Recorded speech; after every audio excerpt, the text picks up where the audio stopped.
Hello बच्चों, मैं आमिर जिंदर। हम लोग आज स्टार्ट करेंगे क्लास 11th का नया चैप्टर है अपना मोशन इन स्ट्रेट लाइन। हम क्लास 11th के motion in straight line chapter को स्टार्ट करने जा रहे हैं। लेकिन इस motion in straight line chapter को स्टार्ट करने से पहले मैं आपको बता दूं कि फिजिक्स को हमने कितनी ब्रांच में डिवाइड किया हुआ है। फिजिक्स का जो एक ब्रांच है मैकेनिक्स, उस मैकेनिक्स के अंडर क्या क्या आता है आइए उसको एक्सप्लेन करते हैं। तो मैकेनिक्स के अंडर आते हैं हमारे दो पार्ट। फर्स्ट स्टैटिक मीन्स कोई बॉडी अगर रेस्ट पर है तो एक्चुअली फिजिक्स की स्टडी अपने एनवायरनमेंट की स्टडी है। जैसे अगर मैं आपसे बात करूं कि ये ऑब्जेक्ट अभी रेस्ट पर है, या ये आपको जो दीवार बोर्ड दिखाई दे रहा है ये रेस्ट पर है, मैं यहाँ पर खड़ा हुआ हूँ, फैन चल रहा है मतलब फैन भी रेस्ट पर ही घूम रहा है, या अर्थ रोटेट कर रही है, इस तरह की जो सिचुएशंस है, जो कंडीशंस है अपने सराउंडिंग की, उन सब की स्टडी को हम लोग कहते हैं फिजिक्स। और उन सब की स्टडी में फिजिक्स को हमने कैटेगराइज किया हुआ है, उसमें से एक पार्ट मैकेनिक्स, और उस मैकेनिक्स के अंदर आता है क्या स्टैटिक मीन्स एट रेस्ट, तब कोई भी बॉडी रेस्ट पर हो। और उसके बाद जब अगर बॉडी कोई रेस्ट पर है उसके अलावा वो अगर अपनी पोजीशन चेंज करे तो हम कहते हैं वो मोशन में है, और उसको हमने क्या बोला डायनामिक्स। यानी कि मैकेनिक्स के दो पार्ट स्टैटिक एंड डायनामिक्स, और इस डायनामिक्स को भी फिर हमने कैटेगराइज कर दिया फर्दर, और उसमें हमारे पास आता है काइनेमेटिक्स। तो क्या होता है देखो kinematics is only study of what, study of motion, केवल मोशन की स्टडी है। लाइक पोजीशन का चेंज होना, पोजीशन के चेंज होने के साथ साथ उसकी स्पीड आना है ना, या फिर उसकी हम बोलेंगे डिस्टेंस के बारे में स्टडी करना, या फिर हम कहते हैं डिस्प्लेसमेंट को स्टडी करना, टाइम के रिलेशंस, या मैंने एक ऑब्जेक्ट को यहाँ से फेंका तो वो कितनी देर में वहाँ तक चला गया, या एक पत्थर को तो मैं यहाँ से फेंकता हूँ तो कितने टाइम बाद वो छत पे चला जाएगा। ये सब जो स्टडी है, इस तरह की जो स्टडी है, वो सब स्टडीज़ आती हैं अपनी काइनेमेटिक्स के अंडर।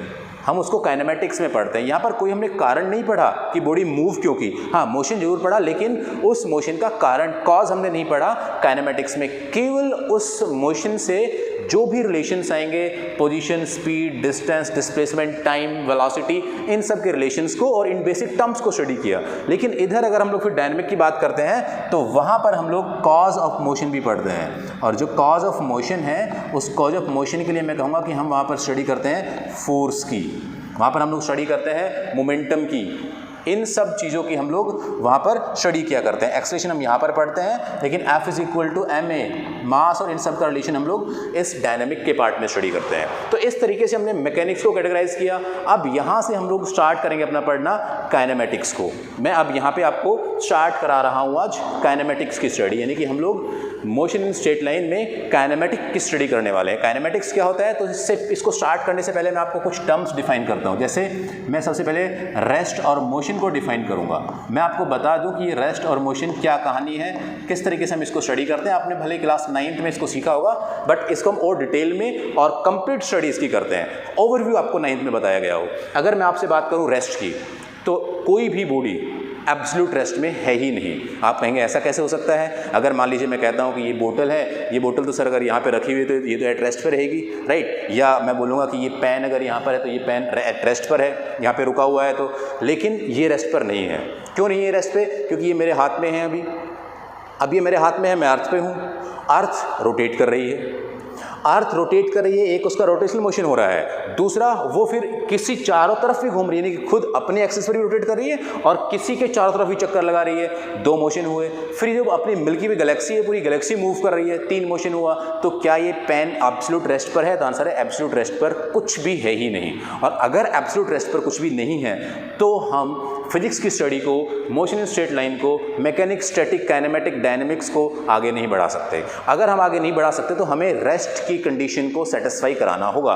तो आइए हम कैसे रेस्ट की कंडीशन को सेटिस्फाई कराते हैं। ऐसे हम उसको सेटिस्फाई कराते हैं कि मैं कहता हूँ ये पेन रेस्ट पर है, ये पेन मेरे रिस्पेक्ट में, कैमरे के रिस्पेक्ट में, इस दीवार के रिस्पेक्ट में, बोर्ड के रिस्पेक्ट में अभी यहाँ पर है। हमने 20 सेकंड बाद चेक किया, ये फिर डिस्टेंस मेजर की, ये फिर सबसे उतना ही दूर है। हमने 2 घंटे बाद चेक किया, मान लीजिए, फिर उतना ही देर दूर है। तो मैं क्या कहूँगा कि ये इस सराउंडिंग के रिस्पेक्ट में, इस सराउंडिंग के रिस्पेक्ट में, इन सभी पर्टिकुलर ऑब्जेक्ट के रिस्पेक्ट में रेस्ट पर है। तो rest is what, rest is what, rest is basically of any body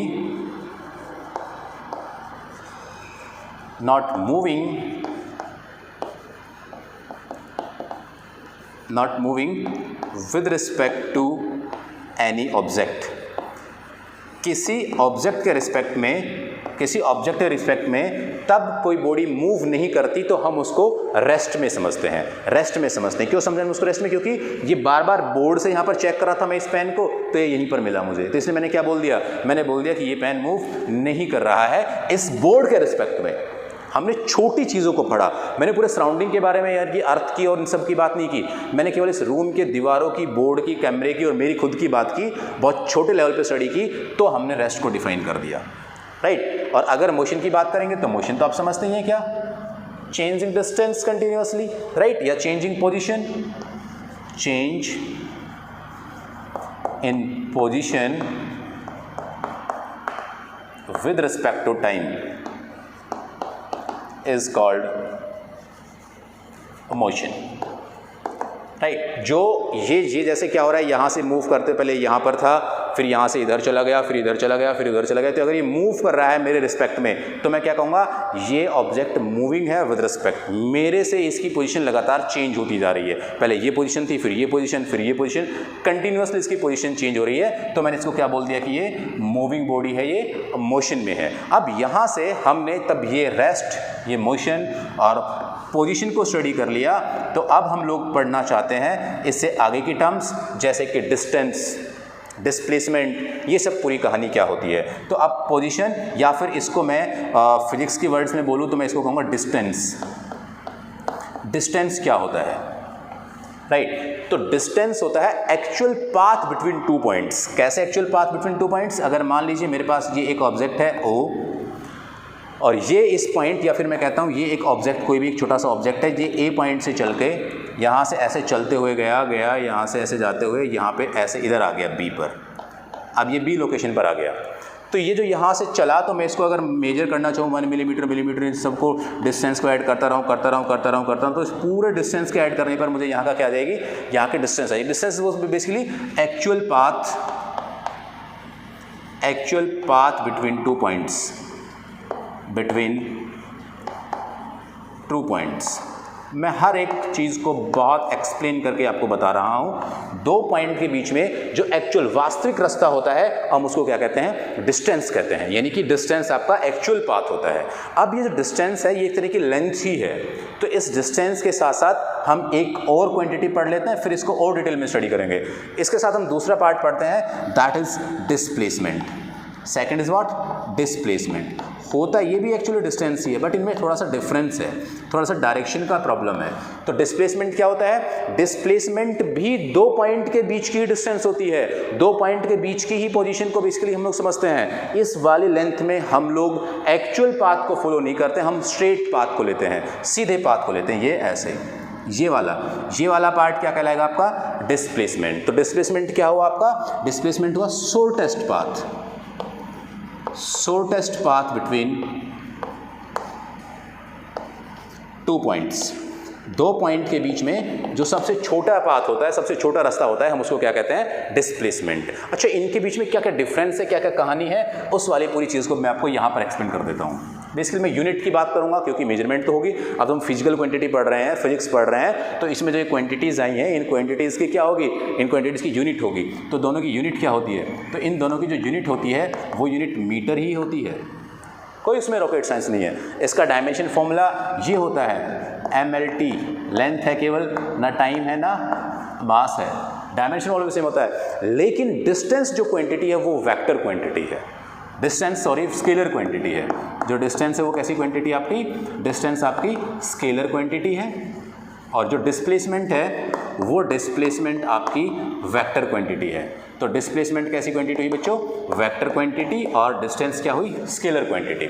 इसमें छोटे छोटे बहुत बच्चों वाले क्वेश्चन पूछे जाते हैं, कई बारी मतलब पूछे क्या जाते हैं, होते हैं वो ये होते हैं कि क्या डिस्टेंस डिस्प्लेसमेंट से छोटी हो सकती है, आंसर है नहीं। ऑलवेज डिस्टेंस है जो, सब बात है, हर छोटी बात मैं आपको बताता चलूँगा, वो डिस्टेंस है या तो वो डिस्प्लेसमेंट के इक्वल होगी या फिर डिस्प्लेसमेंट से बड़ी होगी, या तो डिस्प्लेसमेंट से बड़ी होती है डिस्टेंस, या फिर उसके बराबर होती है। कभी भी डिस्प्लेसमेंट से छोटी नहीं हो सकती डिस्टेंस, राइट। एक दूसरी बात ये कि डिस्प्लेसमेंट नेवर नेगेटिव, कि distance not displacement, distance never negative, कभी भी आपको नेगेटिव वैल्यू नहीं मिलेगी डिस्टेंस की। डिस्प्लेसमेंट हो सकती है, हाँ डिस्प्लेसमेंट जीरो भी हो सकती है, डिस्प्लेसमेंट पॉजिटिव भी हो सकती है, डिस्प्लेसमेंट नेगेटिव भी हो सकती है, लेकिन डिस्टेंस ना कभी जीरो हो सकती है और ना ही कभी वो नेगेटिव हो सकती है। तो distance never be zero and negative, कभी भी वो नेगेटिव या जीरो नहीं होगी, वो कुछ ना कुछ तो डिस्टेंस होगी ही उसके बीच में, राइट। तो ये हमने किसके बारे में स्टडी किया? डिस्टेंस के बारे में स्टडी किया, डिस्प्लेसमेंट के बारे में स्टडी किया, रेस्ट के बारे में बात की, मोशन के बारे में बात की, ये अपना पूरा चार्ट था, इसके बारे में डिस्कशन किया। अब मैं कुछ बेसिक क्वेश्चंस, नॉट बेसिक, उतने बेसिक भी नहीं है, कुछ क्वेश्चंस मैं आपको बताता हूं डिस्टेंस और डिस्प्लेसमेंट से रिलेटेड। आप प्लीज ये जो मैंने यहाँ पे बोर्ड पे लिखा हुआ है, आप उसका चाहे स्क्रीनशॉट ले लें या फिर आप उसको लिख लें, राइट डाउन इट। चलिए एक इलस्ट्रेशन, एक क्वेश्चन देखते हैं। मैंने पूरी स्टेटमेंट लिखी है इसलिए आपको, ताकि आप लोग पूरा क्वेश्चन पढ़ें और खुद से एक बारी सॉल्व करने की ट्राई करें, ताकि आपको समझ आए कि कहना क्या चाहता हूँ। अरे मैं स्टेटमेंट ही बोल सकता था, बट चलिए हम डिटेल में सीखते हैं सारी बातें। ए particle is moving in circle, एक पार्टिकल सर्कल में घूम रहा है विद रेडियस आर रेडियस का है वो। जैसे मान लीजिए यहाँ पर ये एक सर्कल है और ये गोला ठीक बन गया जिसका रेडियस है आर, ठीक है। फिर कहता है what is it's displacement half the circle, यानी कि जब आधा सर्कल ये पार्टिकल घूम जाएगा तो बताइए डिस्प्लेसमेंट क्या होगी। मान लीजिए वो पार्टिकल यहाँ से चलना स्टार्ट करता है, इसने यहाँ से चलना स्टार्ट किया और वो यहाँ से चलते हुए यहाँ पर ऐसे घूमते हुए यहाँ पहुँच गया, तब वो यहाँ पहुँचा तो बताइए डिस्प्लेसमेंट क्या होगी। यानी कि ये पॉइंट उसके लिए क्या है ए और ये पॉइंट उसके लिए क्या है बी। तो अब इसके डिस्प्लेसमेंट कैसे निकाले भाई? शॉर्टेस्ट पाथ इसके बीच में, तो ये आर तो दे ही रखा था, इसे आगे बढ़ गए और आर, तो ये क्या हो गया? ये तो आर था ही, ये इसका रेडियस आर, तो कितना हो गया टोटल? ध्यान से सुनना, हाफ सर्कल चलने में कितना डिस्प्लेसमेंट चल गया वो? तो डिस्प्लेसमेंट चल गया वो, मैंने बताया ना डिस्प्लेसमेंट अभी क्या होता है, शॉर्टेस्ट पाथ होता है। तो डिस्प्लेसमेंट फर्स्ट केस का आंसर आता है, फर्स्ट केस का आंसर आता है 2r, यानी कि हाफ द सर्कल में कितनी डिस्प्लेसमेंट है उसकी? 2r। इसका सेकंड पार्ट सॉल्व करते हैं। सेकंड पार्ट की हम बात करेंगे तो सेकंड पार्ट में वो कहता है कि फुल द सर्कल, तो वो पूरा सर्कल कंप्लीट कर लेता है, यहाँ से चल के वो पूरा यहाँ पर पहुँच जाता है। तो बताइए उसने कितने डिस्प्लेसमेंट ट्रेवल की? तो डिस्प्लेसमेंट क्या होता है? शॉर्टेस्ट पाथ, छोटे से छोटा पाथ बिटवीन 2 पॉइंट्स। कौन कौन से 2 पॉइंट्स? Initial and final. तो यहीं से चला और वापस यहीं पे आ गया, इनके बीच में सबसे छोटा रास्ता कितना है? 0। तो यहाँ पर सेकंड पार्ट का आंसर आता है आपके पास क्या? 0। वो कोई डिस्प्लेसमेंट ट्रेवल नहीं किया अगर उसकी इनिशियल पोजीशन और फाइनल पोजीशन दोनों सेम है तो। दूसरा पार्ट पर आते हैं, सेकंड, ये हमने ए को सॉल्व किया था, राइट। अब हम बी को सॉल्व करते हैं। बी का हम फर्स्ट पार्ट सॉल्व करेंगे। बच्चों मैं हर बात बता रहा हूँ आपको, अच्छे क्वेश्चन भी कराऊंगा। What is the distance when it's covers half the circle? उसने हाफ सर्कल कवर किया तो बताइए कितने डिस्टेंस चली? तो यहाँ से ये वाला पाथ हमें निकालना है, ये वाला रास्ता। ये कितना है? टोटल कितना होता है? 2πr। भाई इसके सर्कमफ्रेंस निकालेंगे तो कितना है? 2πr। आधा निकालेंगे तो क्या? πr। तो फर्स्ट का आंसर कितना आया? πr। और इसके सेकंड का आंसर आया कितना? अगर वो फुल सर्कल की बात करता है तो यहाँ से चलते जाएंगे, पूरा पाथ फॉलो करेंगे, इसके सर्कमफ्रेंस कितनी आई? 2πr। बच्चों ये क्वेश्चन सॉल्व हुआ, बहुत बेसिक क्वेश्चन था। अब मैं वेक्टर की स्टडी, जो हमने वेक्टर पढ़ा है उसकी स्टडी को भी इन्वॉल्व करूंगा और फिर मैं आपसे कुछ और क्वेश्चंस कराता हूं। आप प्लीज़ इसको अपनी नोटबुक में लिख लीजिएगा, स्क्रीनशॉट ले लीजिएगा। हम अगले क्वेश्चन पर आते हैं। ओके, तो इलस्ट्रेशन आपके बोर्ड पे है और आप सोच रहे होंगे कि बहुत सिंपल क्वेश्चन मैंने पढ़ा है। एक अच्छा क्वेश्चन भी करते हैं। आप एक बारी पॉज करके स्क्रीन प्लीज़ आप एक बार खुद से ट्राई कीजिएगा। एक अच्छा क्वेश्चन है ना। आप सोच रहे होंगे ये डिस्टेंस वाला सिंपल क्वेश्चन करा रहे हैं सर, तो कुछ अच्छा है ही नहीं। हाँ, ये अच्छा क्वेश्चन है, इसको आप एक बार ट्राई करिए, देखते हैं आपके आंसर आते कि नहीं आते। मैं क्वेश्चन पढ़ रहा हूँ। क्वेश्चन क्या है? क्वेश्चन है particle moves in a semi circular path. एक सेमी सर्कुलर पाथ में कोई पार्टिकल चलता है जिसका रेडियस है r। जिसका रेडियस कितना सर्कल का? r रेडियस है।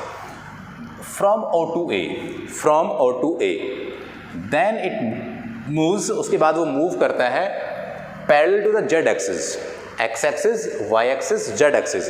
तो पैरेलल टू z एक्सिस चलता है। कितना चलता है वो फिर चलता है r। कहाँ तक चलता है? Up to b। And then finally it moves along B to C, BC parallel to y axis. अब वो y एक्सिस के पैरेलल चला, कितना चला? फिर से चला 2r। Find the ratio of d by s। Find the ratio of D by S, यानी कि आपको इस डिस्प्लेसमेंट और डिस्टेंस, यानी कि ये डी डिस्टेंस है और ये एस इसका डिस्प्लेसमेंट है, तो डिस्टेंस अपॉन डिस्प्लेसमेंट का रेशियो बताना है। ये क्वेश्चन आपके सामने है। आइए मैं ट्राई करता हूँ, मैं सॉल्व करता हूँ इसको। राइट, सबसे पहले हम लोग निकाल लेते हैं डी, डिस्टेंस कैलकुलेट कर लेते हैं। डिस्टेंस कौन सा होगा, सॉल्यूशन में इसका दे रहा हूँ बच्चों, ध्यान से सुनना। मैं इसी तरीके से बेसिक से ले जाकर के आपको अच्छे अच्छे क्वेश्चन सॉल्व कराऊंगा। आप फॉलो करते रहें, हर वीडियो फॉलो करते रहें, हर क्वेश्चन सॉल्व करते रहें, नोट्स बनाते रहें, बने रहें, हम सब कुछ सीखेंगे। सॉल्यूशन में मैं आपको पहले डिस्टेंस निकाल के दिखाता हूँ। तो डिस्टेंस क्या होगा, तो डिस्टेंस का पाथ होगा वो कहाँ से कहाँ होगा, पहले वो बंदा यहाँ से ऐसे गया होगा, ये ऐसे चलते हुए ए पर पहुँचा, तो ये कितना आ गया, यहाँ से यहाँ तक का सेमी सर्कल, आधा सर्कल चला। मालूम है आपको, पूरी जानकारी है आपके पास। कहाँ से कहाँ जाना है उसको, O टू C, O से C पर पहुंचना है। तो O टू C जाने में उसको चलना पड़ा पहले पाई आर, पाथ 1 यहाँ से यहाँ, फिर वो A से B पहुंचा, कितना चला R, तो फिर मुझे इसमें क्या ऐड करना है, इसमें फिर मुझे ऐड करना है R, और फिर वो B टू C चला, तब वो B से C पर जाता है, तो कितना चला, फिर वो चला y एक्सिस के पैरेलल 2r, यानी कि प्लस क्या 2r, ख़त्म। डिस्टेंस यही होगा। तो यहाँ से क्या आ गया, ये पाई आर प्लस 3r। कहो तो मैं इसे ऐसा कह दूँ कि पाई प्लस 3 और r हमने बाहर कॉमन ले लिया। हर एक बात समझ में आएगी आप अगर बने रहे हो, आप ढंग से देखते रहे तो। d की वैल्यू हमने निकाल ली है pi plus 3 into r, bracket से बाहर। अब हम निकालेंगे डिस्प्लेसमेंट। यहाँ थोड़ा सा आपको दिमाग लगाना है और ये भी सॉल्व हो जाएगा, जिसको इसने क्वेश्चन बोला है s। बच्चों यहाँ से हमें C पर पहुँचना है, यानी कि ये होगी डिस्प्लेसमेंट, स्ट्रेट सीधा रास्ता। भाई डिस्प्लेसमेंट तो शॉर्टेस्ट पाथ होता था, अभी तो बताया आपको। तो अगर डिस्प्लेसमेंट छोटा पार्ट है, शॉर्टेस्ट पाथ है, तो यहाँ से यहाँ तक की डिस्टेंस, यहाँ से यहाँ तक की बेसिकली पाथ को हम लोग क्या कहेंगे, डिस्प्लेसमेंट। अब ये कैसे निकलेगा, ये प्रॉब्लम है। इसको हम लोग निकालते हैं वेक्टर फॉर्म से या डिस्टेंस फॉर्मूले से। इसके कोऑर्डिनेट्स जो हैं, एक्स वाई जेड के जो कोऑर्डिनेट्स हैं, उस एक्स वाई जेड के कोऑर्डिनेट्स में से अगर मैं इसके कोऑर्डिनेट्स जो कि 0 0 0 हैं उनको मैं माइनस कर देता हूँ, तो मुझे डिस्टेंस फॉर्मूले से क्या मिल गया, मुझे ये दोनों पॉइंट के बीच की डिस्टेंस मिल गई। अब ये कैसे निकलेंगे, तो पहले हम कोऑर्डिनेट निकालने का ट्राई करते हैं। पहले वो एक्स एक्सिस में कितना चला, यानी कि ये सी पॉइंट एक्स एक्सिस में कितना है, तो हमें चेक करना पड़ेगा सीधा सीधा एक्स एक्सिस में चला वो ये ओ ए, क्योंकि मैं अगर इसको x मानता हूँ तो यहाँ से 2r यहाँ तक चला। फिर उसके बाद अगर मैं इसको z मानता हूँ तो फिर मैं यहाँ से ऐसे z चला, और फिर मैं इसको y मानता हूँ तो फिर यहाँ से वो पैरेलल y चला। तो कितना हुआ वहाँ से वो सेंटर से, तो वहाँ सेंटर से वो हुआ 2r।